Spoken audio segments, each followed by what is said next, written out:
Olá, então, bom dia oficialmente então a todos. É um prazer estar aqui e é um prazer tentar partilhar com todos vocês o resultado dessa minha dissertação de mestrado, que eu vou falar um pouquinho mais sobre os motivos e a existência dessa dissertação.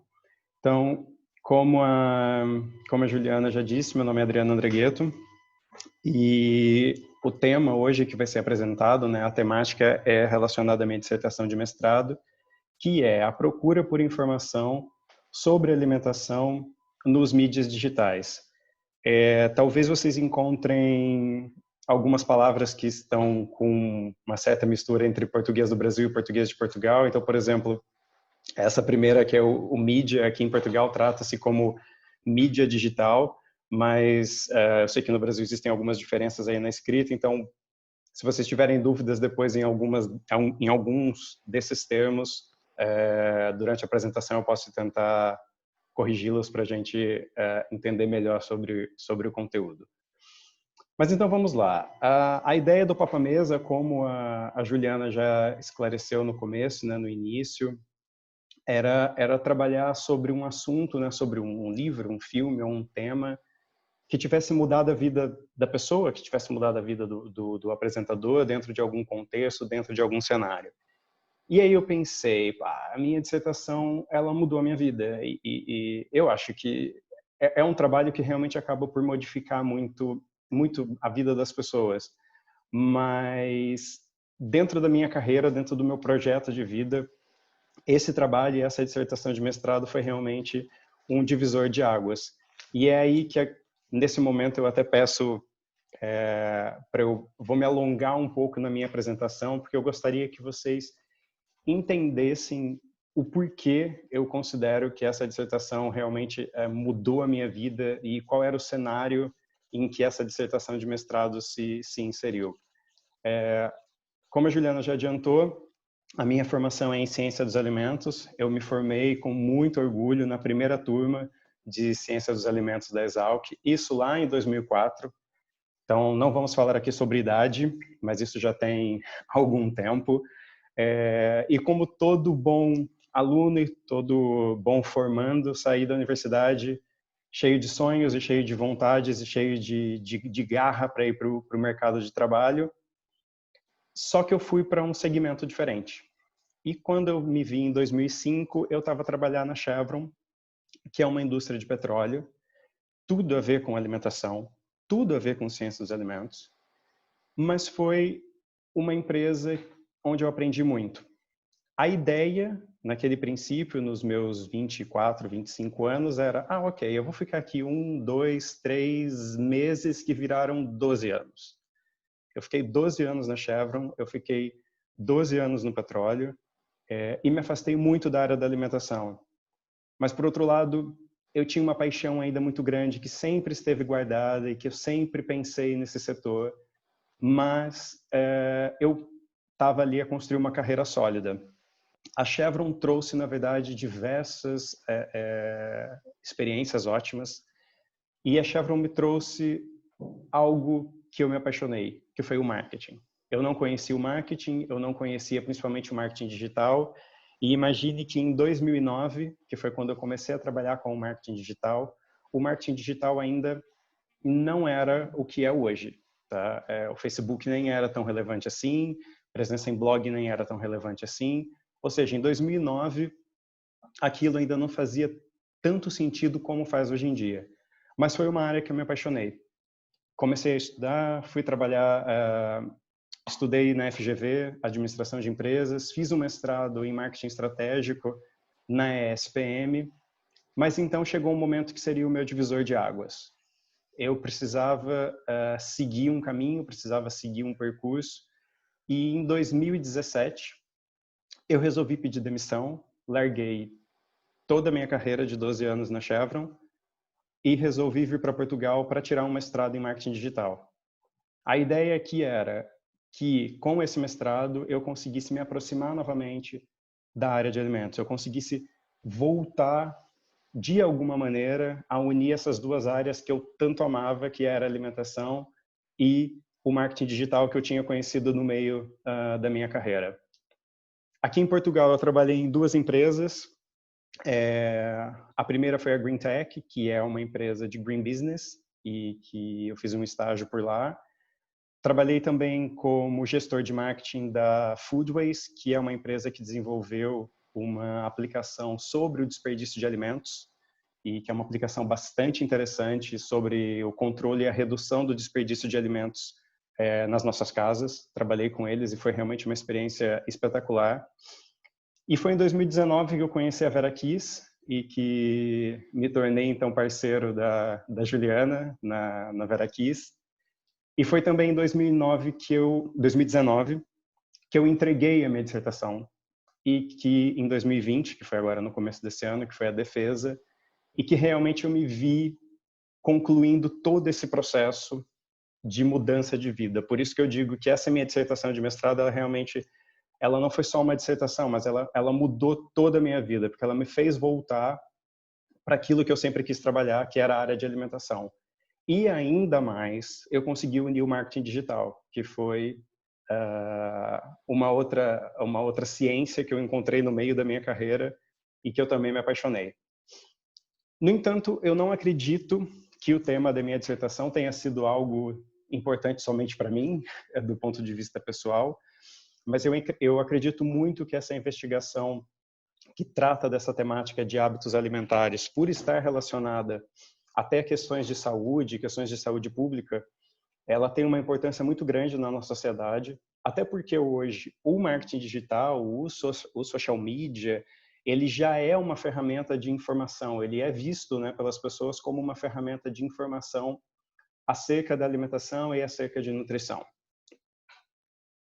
Mas, para colocar aqui um cenário para vocês, eu vou tentar ser bastante resumido, eu poderia me alongar um pouco nessa parte da introdução, mas eu tentei pegar alguns tópicos que seriam os mais interessantes, e assim, só para a gente ter uma ideia do cenário que a gente se encontra. Então, hoje, se eu vou ao Google, né, o nosso santo Google, praticamente o nosso pai Google, e faço uma busca pela palavra blog, tá? Ele vai me trazer esse número de resultados de busca. Tá? É um número bastante expressivo de páginas que estão relacionadas à palavra blog ou que sejam realmente um blog. Por outro lado, quando eu busco pela palavra alimentação, ele me retorna 211 milhões de resultados. O que acontece? E aqui também vale um lembrete. Esse número de busca, né, esse resultado é referente ao meu perfil, ou seja, eu estou em Portugal, então talvez se vocês fizerem isso no seu portátil em outro país, talvez o resultado seja diferente, tá? Mas dentro do meu cenário, esse foi o resultado que o Google me trouxe. Interessante é que se eu procurar especificamente digitar no Google blog sobre alimentação, ele já me traz então 35 milhões de resultados. Ou seja, já é um resultado considerável quando eu procuro especificamente sobre blog sobre alimentação. O que podemos concluir com isso e de forma bastante simplista, tá? Que de todos os blogs existentes dentro desse meu cenário, mais uma vez, dentro desse meu cenário, dentro desse meu perfil de utilizador da conta do Google, que de todos esses resultados de blog, 3% dele trata sobre alimentação. E que de todos esses resultados, de todas essas páginas que existem sobre alimentação, 16% são no formato de blog, o que é também, mais uma vez, um resultado bastante considerável quando eu falo de informação sobre alimentação na internet. Outro ponto interessante, se eu vou ao Instagram e digito a hashtag dieta, o Instagram ele me traz que, pelo menos nesse momento, eu tenho mais de 20 milhões de publicações com a hashtag dieta. E vocês podem fazer depois esse teste para hashtag nutrição, alimentação, alimentos, enfim, qualquer outra hashtag que seja desse universo. Quando eu vou ao Pinterest, no Pinterest eu não consigo ter exatamente a quantidade de publicações, mas o que é interessante é perceber que se eu começo a procurar por receitas para emagrecer, o próprio Pinterest me traz como sugestão receitas para emagrecer rápido, receitas para emagrecer em uma semana, receitas para emagrecer com limão. E o que isso quer dizer? Esse conteúdo já existe dentro do Pinterest. E não só isso. É como se isso fossem os conteúdos mais utilizados e mais buscados pelas pessoas. Ou seja, são, dentro do universo receitas para emagrecer, esses seriam os primeiros complementos que o Pinterest estaria dando, né, que daria de sugestão para o utilizador desse social media. Ou seja, o que a gente consegue perceber com isso é que a alimentação, né, o setor e, digamos assim, esse universo de alimentos e alimentação tem uma presença muito forte dentro do que a gente chama hoje de canais digitais ou dentro do que a gente chama de mídias digitais, quando eu falo mais aqui de Portugal. E o que dizem por aí, né? O que é dito sobre esse assunto? Eu tentei aqui fazer uma brincadeira e misturei um pouco de bibliografia, que é aquela parte que a gente adora de uma dissertação de mestrado, né, que é a revisão bibliográfica, com alguns fatos que eu encontrei na internet e que até fizeram parte da minha dissertação também. Então, primeiramente, esse grupo de autores, em 2018, o estudo deles trouxe que a internet era a fonte mais utilizada para se coletar informações nutricionais. Esse foi um estudo realizado com adolescentes, tá? Diferente do meu estudo, que eu não tive nenhuma faixa etária específica, tá? Mas esse estudo já indicava que a internet era, sim, uma fonte relevante na procura de informação sobre alimentação na internet, né? E o que as pessoas encontram, por exemplo, sobre informação de alimentação na internet? Encontram, por exemplo, esse tipo de notícia, que em 2019, a Beyoncé e o Jay-Z promoveram um concurso para que seus fãs, então, conseguissem bilhetes para os seus concertos para toda a vida, desde que eles se tornassem veganos, desde que eles provassem que eles tivessem mudado o seu hábito alimentar. E aqui eu faço um parênteses, eu não estou a defender nem a julgar a questão do vegan, não é isso, tá? Mas o que eu estou a colocar aqui em questão é, eu tenho a Beyoncé, que eu acho que é uma pessoa que tem uma influência não só nos Estados Unidos, mas no mundo, que ela tem milhares de seguidores, a promover um concurso relacionado à alimentação, ou seja, a troca de ingressos pela mudança de hábitos alimentares. Então é isso que as pessoas poderiam encontrar na internet acerca do assunto alimentação.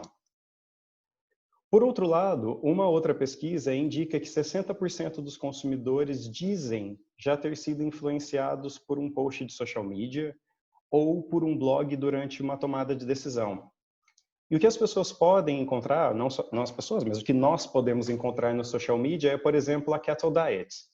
Eu acho que muito provavelmente muitas das pessoas que estão aqui já devem ter recebido algum tipo de promoção ou de algum post pago onde aparecia o Keto Diet. E só essa página do Facebook ela tem 39 mil seguidores, mas é só essa página. Existem diversas outras páginas que tratam desse assunto e que tratam dessa dieta e que já promove a alimentação, que promove um plano semanal de alimentação com receitas para que a pessoa siga no pequeno almoço, no almoço, no jantar. E isso está sendo promovido não só esse tipo de dieta, mas diversos outros tipos de dietas que estão a ser promovidas dentro do social media. Esse outro grupo de autores, em 2013, isso já em 2013, já tem um tempo, eles já haviam identificado que blogs alimentares geralmente não são autoria de pessoas qualificadas, que não sejam do setor e que trabalhem nessa área ou que tenham formação nessa área. E eu obtive exatamente o mesmo resultado. Esse site, o Paleo 21, tá? Na verdade, ele é um grupo que tem mais de 433 membros. Ele foi o site mais citado na minha dissertação de mestrado, quando os inquiridos foram questionados sobre qual site você utiliza para busca de informação. Ele foi o mais mencionado e ele, como vocês podem ver, isso é uma cópia do que está no site sobre a descrição do autor. Então, o próprio autor diz que realmente ele não é da área, ele não é nutricionista, ele nem quer ser, ele é apenas uma pessoa comum, é mais uma pessoa comum a promover assuntos sobre alimentação e aqui especificamente sobre a dieta paleolítica. Um outro ponto importante é a questão da confirmação da fonte. E esse estudo realizado no Reino Unido em 2015 já havia demonstrado que apenas 50% dos inquiridos teriam o hábito de verificar a fonte de informação, a fonte de autoria dos websites sobre saúde que eles visitavam. E que esse também é um ponto muito importante e que eu também abordei durante o meu estudo aqui em Portugal. Então vamos para os objetivos e aqui eu prometo que eu não vou entrar naqueles objetivos técnicos de uma dissertação, tentei ser o menos técnico possível, mas só para vocês entenderem aonde eu queria chegar com esse estudo e que tipo de resultado eu queria obter. Primeiramente, eu queria identificar quais eram as motivações que levavam então os indivíduos a procurar informação sobre alimentação. Identificar também quais eram os canais, ou seja, quais os mídias digitais mais utilizados então pelos utilizadores, quais eram os conteúdos de maior interesse desses utilizadores, identificar como os utilizadores atribuem credibilidade à fonte de informação, a questão da confiança na fonte de informação. E aqui tem um objetivo um tanto quanto específico sobre Portugal, que era identificar se o PNPAS, que é o Programa Nacional de Promoção de Alimentação Saudável de Portugal, tá, era conhecido pelas pessoas, se as pessoas utilizavam ou não o PNPAS como fonte de informação, se eles reconheciam e até se eles conheciam o PNPAS como uma fonte de informação sobre alimentação e nutrição. A metodologia foi um focus group, teve uma metodologia qualitativa inicial, onde foi feito um focus group e em seguida um inquérito, então, por questionário no processo descritivo. Também não vou entrar em detalhes sobre a questão da metodologia, para a gente se focar mais nos resultados, que é a parte mais interessante. Essa amostra, então, ela me retornou com 356 pessoas. A amostra foi composta por 70% de mulheres e 28% de homens, com idade média entre 38 anos e com grau de escolaridade de 80% da amostra com grau de escolaridade de nível superior. Só para vocês entenderem um pouco do cenário em que se insere, que estão inseridos esses resultados. E vamos então à parte mais divertida, que são os resultados da dissertação.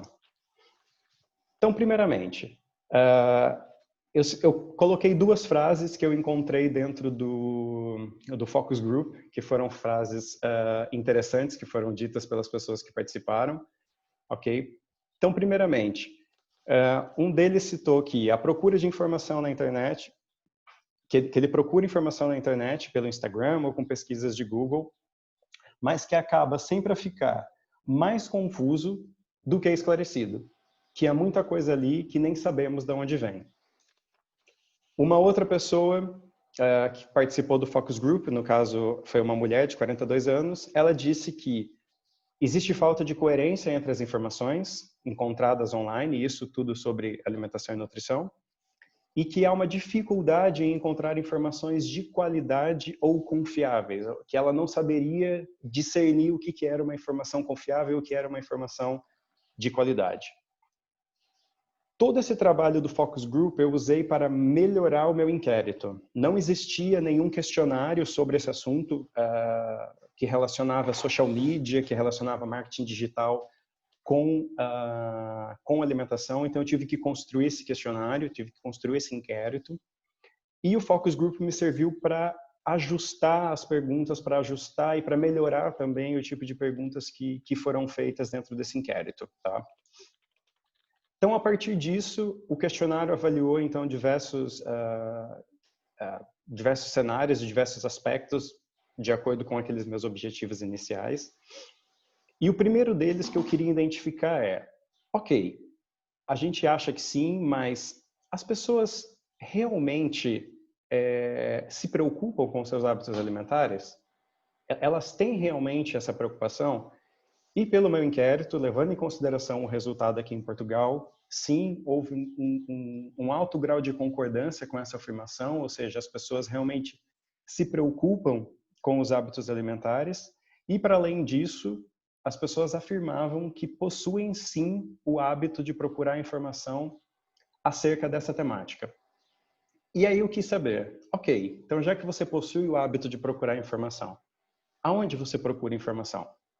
E aqui, nesse primeiro momento do estudo, eu não estava a abordar em nenhum momento se era online, offline, mídia tradicional, mídia... Não era essa a ideia nessa primeira questão, mas era sim quais eram os canais.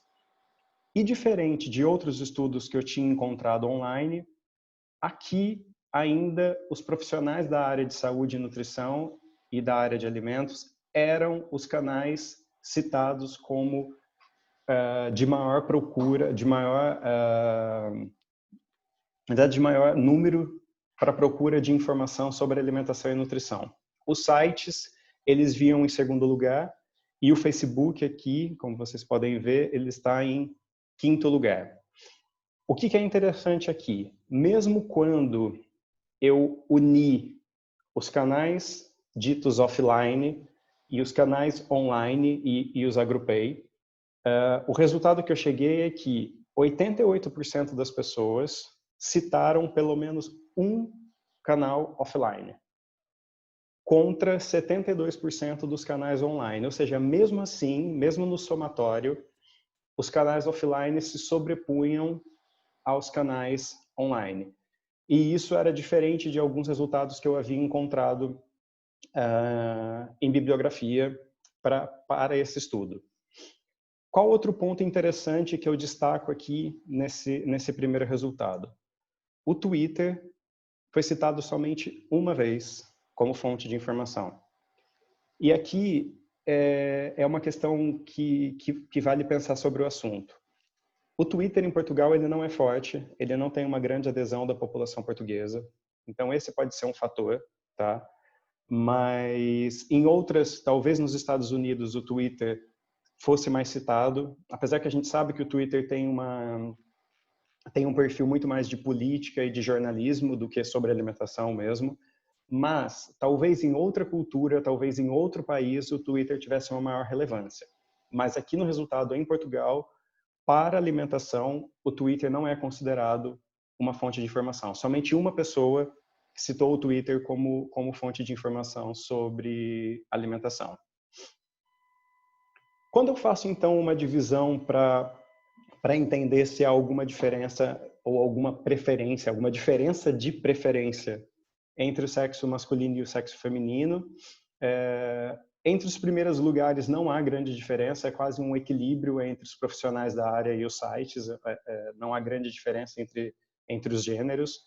A maior diferença entre os gêneros surge, por exemplo, no Instagram, que foi uma fonte mais citada pelos homens, assim como o YouTube, que também foi citado mais pelos homens. E, no entanto, o Facebook e as revistas que foram mais citadas pelo público feminino. Mas entre os dois primeiros, que seriam os profissionais da área e os sites, não houve grande diferença. E esse sim talvez seja um gráfico que já era esperado, mas que é muito interessante conseguir mostrar isso de uma forma gráfica a partir dos resultados alcançados. Que, à medida que a idade aumenta, as pessoas têm tendência a usar como maior fonte os mídias tradicionais do que os mídias digitais. Como vocês podem ver aqui, entre a faixa de 16 e 24 anos, é onde eu tenho o meu maior número de citações, o meu maior número de canais citados dentro dos mídias digitais. E à medida que aumenta-se a idade, diminui o número de canais citados dentro do universo dos mídias digitais e dentro dos canais digitais. E mais interessante ainda é perceber que aqui, na faixa dos 25 e 39, que é a geração que realmente está no meio, né, entre o analógico e o digital, há um encontro, ou seja, há um equilíbrio entre a utilização dos canais digitais e dos canais ditos tradicionais. Um outro ponto bastante interessante aqui na faixa etária é que, apesar dos profissionais de saúde terem sido citados e terem sido, digamos assim, a fonte de maior informação citada por todas as faixas etárias, na faixa dos 16 e 24 anos, o Instagram foi o segundo. Ou seja, para essa faixa etária, o Instagram tem muito mais relevância do que site, tem muito mais relevância do que blog, tem muito mais relevância do que Facebook. Tá? O Instagram, dentro dos 16 e 24 anos, tem muito mais força do que em outras faixas etárias. E por que as pessoas procuram informação sobre alimentação, né? Quais seriam, então, as motivações para essa procura? Esse é um ranking, então, realmente, essas foram as opções que foram descritas pelas pessoas, e a saúde e o bem-estar aparece disparado em primeiro lugar. As pessoas realmente têm colocado como critério, como motivação para a procura de informação, a saúde e o bem-estar. Aparece em segundo lugar o controle ou perda de peso, o desporto, a estética e, por último, o interesse científico. E aqui também é uma questão muito interessante. Apesar de todas as faixas etárias, a saúde e o bem-estar aparecer em primeiro lugar praticamente isolado, na faixa etária dos 16 ou 24 anos, controle ou perda de peso e a estética aparecem em segundo lugar, mas muito próximo à saúde e ao bem-estar. E isso não ocorre nas outras faixas etárias. Ocorreu única e exclusivamente entre os mais jovens de 16 a 24 anos. Ou seja, nessa faixa etária, para além da saúde e do bem-estar, o controle e perda de peso e a estética têm um peso muito forte na motivação pela procura de informação sobre alimentação nos mídias digitais.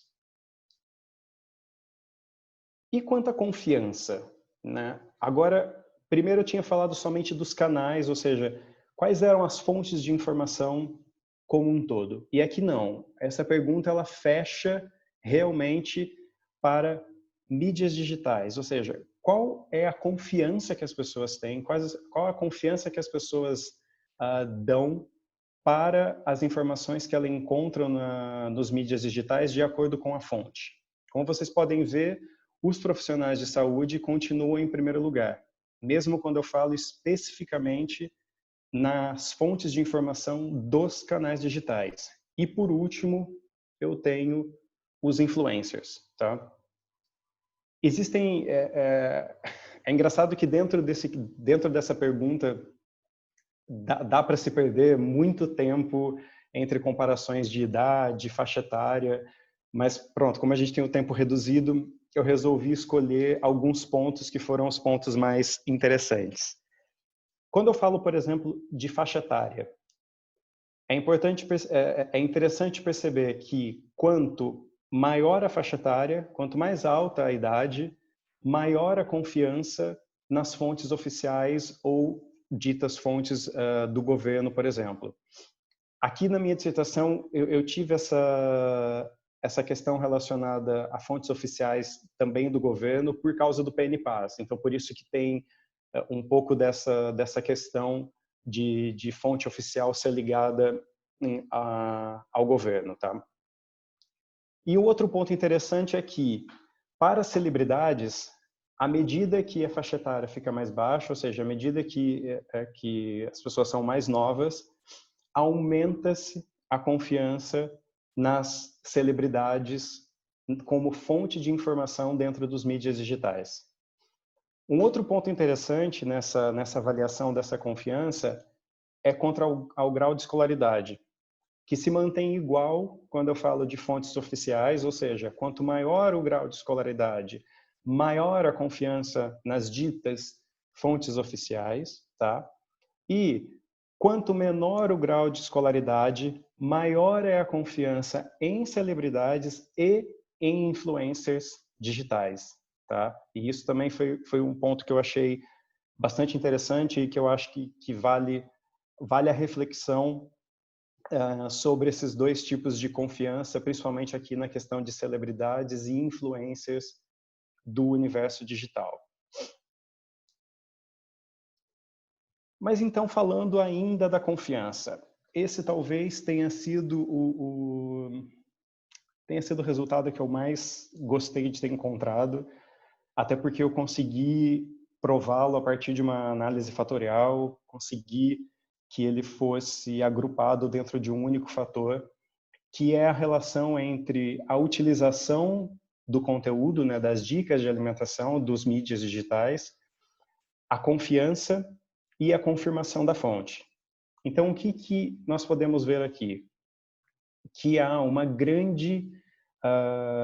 que as pessoas dizem realmente que incluem dicas de alimentação na sua rotina, ou seja, há uma grande concordância com essa afirmação, que informações encontradas nos mídias digitais são incluídas na rotina diária de alimentação.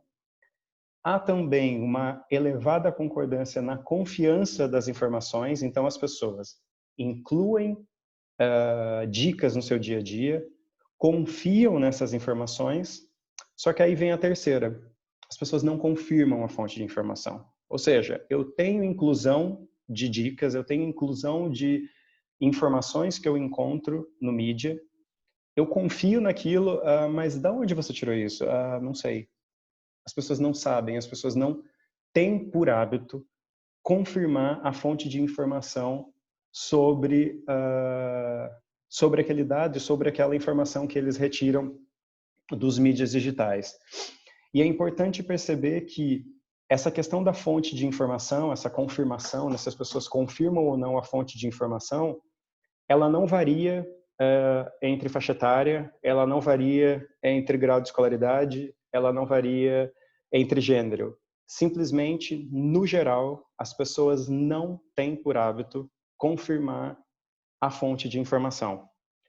Onde eu encontrei uma variação em alguns itens é na questão da confiança, que quanto menor o grau de escolaridade, maior é a confiança que as pessoas dão nos mídias digitais. Nesse ponto, sim, houve uma diferença muito grande em relação ao grau de escolaridade, mas sobre os outros itens, não. Então, esse foi um resultado que eu achei bastante interessante, porque coloca junto, e isso estatisticamente está realmente provado e agrupado, que as pessoas incluem uma dica, incluem uma orientação que encontram no social media, confiam naquilo que leem, mas não confirmam a fonte, não tem por hábito saber de onde vem aquela informação. E quanto ao conteúdo? Então, qual é o conteúdo de maior interesse? Eu também quis buscar na dissertação perceber o que faz as pessoas, né, além da motivação de levarem à procura de informação, mas qual é o tipo de conteúdo que elas mais gostam de ler na internet sobre alimentação? Receitas foi o primeiro, disparado, foi o conteúdo de maior interesse e o maior resultado foi dentro do público feminino, tá? Dentro do público masculino, o maior resultado foram notícias e atualidades, não foram as receitas, mas ela veio em segundo lugar, muito próximo também. Dicas rápidas sobre alimentação foi o tópico mais de maior interesse na faixa etária dos 16 e 24 anos. E um ponto bastante interessante é perceber que planos alimentares e dietas, eles ficaram... têm pouco interesse, não foram relacionados como tópicos, né, como conteúdos de grande interesse nos mídias digitais. Mas, à medida que eu diminuo a idade e diminuo o grau de escolaridade, aumenta o interesse em planos alimentares e dietas, tá?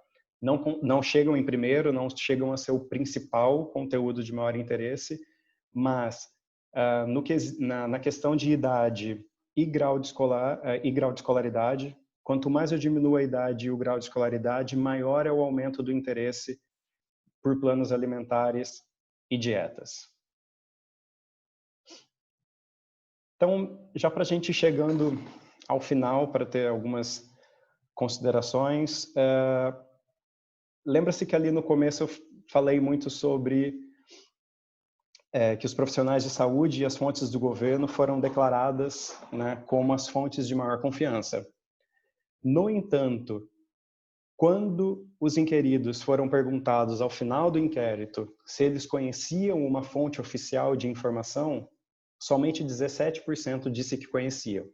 Ou seja, as pessoas reconhecem que profissionais de saúde e fontes oficiais seriam a de maior confiança, mas somente 17% das pessoas disseram que conhecia uma fonte que seja oficial ou que seja de profissional de saúde.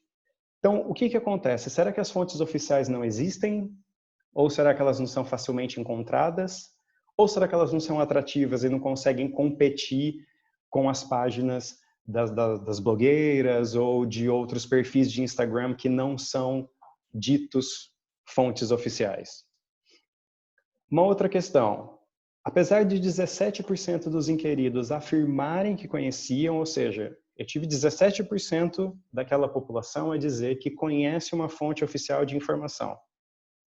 No entanto, o PNPAS não foi citado, o PNPAS, aquele programa que eu citei no início, não foi citado espontaneamente por ninguém. Foram citados 148 canais diferentes de mídia digital. E o PNPAS não foi citado nenhuma vez. Então, ok, as pessoas conhecem, dizem que conhecem, mas quando são abordadas de forma espontânea, a dizer, ok, mas qual canal você conhece, qual canal você procura informação sobre alimentação? Foram citados 148 e o PNPAS não foi citado uma única vez. Então, isso também é algo a se pensar em relação aos resultados dessa dissertação. Estes foram os sites mais citados. Então, como eu já disse, o Palio 21, que foi o primeiro, que foi aquele exemplo que eu usei logo no começo. A Prozis, para quem não conhece, a Prozis é uma marca portuguesa muito famosa de suplemento alimentar. Foi a segunda mais citada. A Pitada do Pai, que é uma página de blog, também um perfil de Instagram também, foi a terceira mais citada. Aqui sim, essa página é gerida por um chefe com especializações em alimentação saudável, tá? E, por último, o Made by Joyces foi a quarta página mais, não por último, né, mas a quarta página mais citada, né? A quarta fonte de informação mais citada, que foi o Made by Joyces, que também é aqui de Portugal. E se agora não me falha a memória, ela é psicóloga e naturoterapeuta, se eu não estou enganado. E ela passa receitas sobre alimentação, projetos, alguma coisa ligada à alimentação saudável. Mas agora eu não me lembro se é psicóloga ou psicoterapeuta, me fugiu agora da memória. Para além desses, foram citados também como fontes de informação sobre alimentação Cristiano Ronaldo, a Sara Sampaio, que é uma modelo portuguesa muito famosa, a Rita Pereira, que é uma atriz também aqui de Portugal e que tem mais de 1 milhão de seguidores e que foi citada como fonte de informação. A Cristina é como se fosse um Silvio Santos na versão feminina aqui de Portugal, também como fonte de informação sobre alimentação saudável. Obviamente que o estudo tem algumas limitações e são limitações que eu espero resolvê-las aí no futuro próximo para um doutoramento ou em algum outros estudos futuros. Eu percebi que houve grande diferença no comportamento da faixa etária de 16 a 24 anos, ou seja, eu precisava de uma amostra mais representativa dessa faixa etária para tirar conclusões melhores. Por quê? Nas outras faixas etárias o comportamento é muito parecido, mas entre os 16 ou 24 é onde se encontram as maiores diferenças de comportamento entre os resultados obtidos. Um outro ponto, não fez parte do inquérito rendimento mensal e depois na avaliação dos resultados eu percebi que seria interessante ter uma ideia sobre o comportamento dessa procura por informação sobre alimentação quanto ao rendimento mensal do utilizador. Um maior equilíbrio entre gênero, eu só tive 28% de público masculino, então eu acho que poderia ter tido ter um equilíbrio maior. E uma outra ideia que me surge na cabeça e que é algo que eu tenho muita vontade de perceber é realmente realizar um estudo quanto à área de formação dos autores dos principais sites, blogs e canais de social media de Portugal, para poder perceber o que realmente, para poder perceber, na verdade, quem produz conteúdo sobre alimentação em Portugal. Quem são as pessoas que estão por trás dessa produção de conteúdo? Da onde elas vêm? Qual é a formação dessas pessoas? E eu acho que isso também poderia ser um assunto, poderia ser um tópico bastante importante de ser avaliado. Então, concluindo,